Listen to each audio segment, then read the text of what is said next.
ఇవాళ auto డ్రైవర్లకి, maxi cab డ్రైవర్లకి, cab డ్రైవర్లకి ఇవాళ పండగే పండగ అన్నాడు. ఈ డైలాగ్ చూస్తే ఆటో వాళ్ళందరికీ ఒక డైలాగ్ గుర్తుకొచ్చింది. అదే సినిమాలో బ్రహ్మానందం గారు సాఫ్ట్వేర్ ఎంప్లాయీ మోకాళ్ళ కిందకి ఈ శీలమండల పైకి ప్యాంట్ వేసి ఆలి అడుక్కుంటాకు వచ్చే 10 పైసలు ఎంత వేసి పండగ చేసుకు ఇవ్వాలంటాడు, లేదా రూపాయి వేసి. అట్టా ఉంది ఈ పండగ చేసుకో. అంతకుమించి ఏమైనా ఉందా అని అడుగుతున్నాను నేను. ఆటో కార్మికులంటే ఎంత చులకన భావన అంటే నీకు. కూటమి ప్రభుత్వం రాష్ట్రంలో దాదాపుగా 2,90,000 మంది ఆటో సోదరులందరికీ కూడా 15,000 రూపాయలు డబ్బులు ఇచ్చి, ఆ 15,000 రూపాయల ఆటో కార్మికులకి, ఆ ఆటో సోదరులకి చేదోడు వదడుగా పనికొస్తాయి, వాళ్ళ ఆటో రిపేర్ ఖర్చులకు పనికొస్తాయి.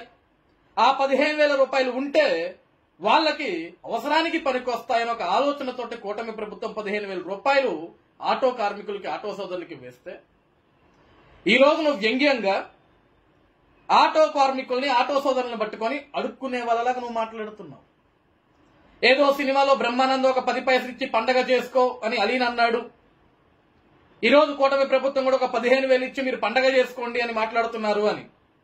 కడుపుకు అన్నవే తింటున్నావు కదా నాని, సిగ్గుందా నువ్వు మాట్లాడేదానికి? ఈరోజు ఆటో కార్మికులను ఉద్దేశించి నువ్వు ఏ విధంగా మాట్లాడుతున్నావు అంటే, ఈరోజు వాళ్ళు అడుక్కుంటున్నారా? అడుక్కుంటే ప్రభుత్వం డబ్బులు వేసిందా? మానవత్వం మాట్లాడుతున్నావా? కడుపుకు అన్నం తింటున్నావా, గడ్డి తింటున్నావా?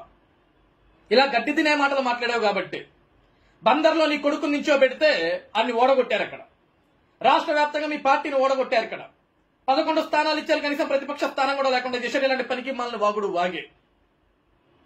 ఈరోజు రాష్ట్రంలో ప్రజలంటే గౌరవం ఉండదు మీకు, ఆడపడుచులంటే గౌరవం ఉండదు మీకు, ఉద్యోగస్తులంటే గౌరవం ఉండదు మీకు, అధ్యాపకులంటే గౌరవం ఉండదు మీకు.